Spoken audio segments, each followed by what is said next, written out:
मी फक्त राष्ट्रवादी आणि शिवसेनेसोबत पण मवियासोबत नाही। मवियाच्या बैठकीत पहिल्यांदाच हजर राहणाऱ्या प्रकाश आंबेडकरांनी काँग्रेसला डिवचलं, तर आंबेडकरांकडून इंडिया आघाडीच्या अस्तित्वावरच प्रश्नचिन्ह।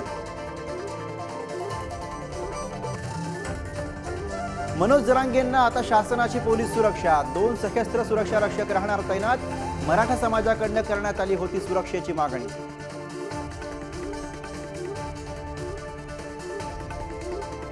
छगन भुजबळ भाजपच्या वाटेवर, सामाजिक कार्यकर्त्या अंजली दमानी यांचा खळबळजनक दावा, तर आमच्या पक्षाचा निर्णय आम्ही घेणार, फडणवीसांचं स्पष्टीकरण। राज्यसभा निवडणुकीच्या पार्श्वभूमीवर उपमुख्यमंत्री देवेंद्र फडणवीसांची दिल्लीवारी, भाजप अध्यक्ष जे.पी. नड्डांसोबत चर्चा। भाजप राज्यातील 6 पैकी 4 जागा लढण्याची चिन्ह।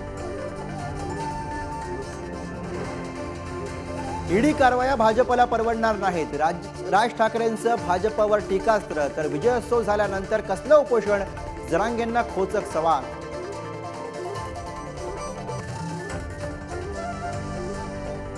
एकोणीस फेब्रुवारीला कोस्टल रोडच्या पहिल्या फेजचं पंतप्रधानांच्या हस्ते उद्घाटन होणार, तर कोस्टल रोडचं उद्घाटन करून सरकार श्रेय घेऊ पाहत आहे, आदित्य ठाकरेंचा टोला। नाशिकच्या सिन्नरमधील औद्योगिक वसाहतीत भीषण आग, आगीचं रौद्र रूप, अधिकच्या अग्निशमन दलाच्या गाड्यांचं पाचारण, आगीवर नियंत्रण मिळवण्यासाठी प्रयत्न सुरू।